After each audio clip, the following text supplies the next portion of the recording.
Being a lead designer at LionHead is actually an interesting job because we have one of the industry design luminaries working here in Peter Molyneux. So I work very closely with Peter to define the game vision, and then I work specifically day to day on the team trying to bring those pillars and that vision to reality. And along the way I work pretty much several times a week with Peter reviewing the game, talking about the game, and trying to execute on both what we want to do and what he is encouraging us to do. You're still going to be a hero. You're still going to have swords, you're still going to have guns, you're still going to have magic.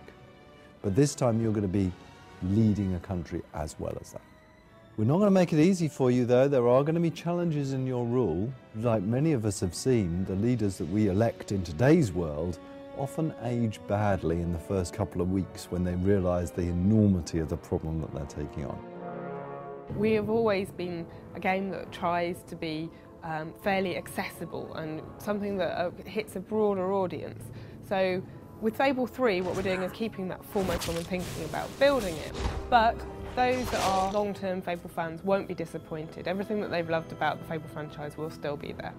A role-playing game is all about, this is me playing the role of a hero and a king or a queen. It's really about not getting rid of every element of an RPG, but certainly making it something that people who aren't interested in that side of things will still enjoy.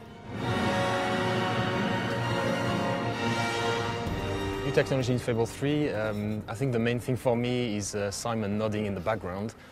The tools are actually a bit slower at the moment, so I probably wouldn't want to talk about that. We've got a real issue with that. Move on.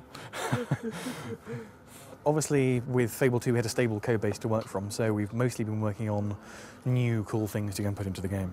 One of the things that people have come to expect from Fable is innovation. And in Fable 3, we've really pushed the boat out. We've totally looked at the morph system, thrown it all away, and started again. And the first thing that we've got is something called extreme morphs. Now, these extreme morphs are on an expression. So you're walking along and someone just upsets you. You can press this expression and out of your back appears these huge angel wings. A shaft of light comes down and shines on you. Everyone around you steps back and, oh my goodness, there you're showing your true character off. Aggressive,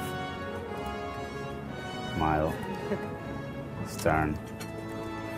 We've got hot syncing in the tools now, so all the artists can edit a texture and pop it into the game immediately just by hitting a button, and it never fails, obviously.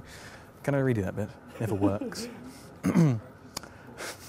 Never works. That's a Freudian slip. There's another thing which I think we could use for morphing, which is really interesting, which I've never seen before. And that is the weapon that you use. Why not have weapons change as you use them, that adapt themselves visually to your combat style and to your alignment? So imagine, how do you make the evil sword of ages? You make it by using it in an evil way. And as you use it, as you kill innocent victims, so you will see it glow and drip with blood all the time. I want everybody in the world to have unique weapons. As we teach you our new way of doing weapon customization, we need to think about how we teach that to the player, making sure that every facet of it makes sense, is clear, is understandable, isn't too complicated, but is deep enough, and all of that is very hard, very challenging, but it's also very fun. More excitingly is with the lighting system. In Fable 2, I think, to generate the lighting for all the levels took a bank of 6 very, very powerful machines, 7 days to generate all the lighting for everything. Today we've got a bank of 1 machine which generates all the levels in 5 hours, which is a lot better. We've also been looking at how you express yourself, and we're giving you the ability to touch things. Now this may sound strange, but imagine this, being able to reach out and touch your girlfriend in the game, being able to hold, persuade, pull, push, all that can be done dynamically. There is a fantastic amount of fighting and great combat and a really swift, pacey storyline, which is really engaging and really snappy. Fable 3 is going to be a damn good adventure.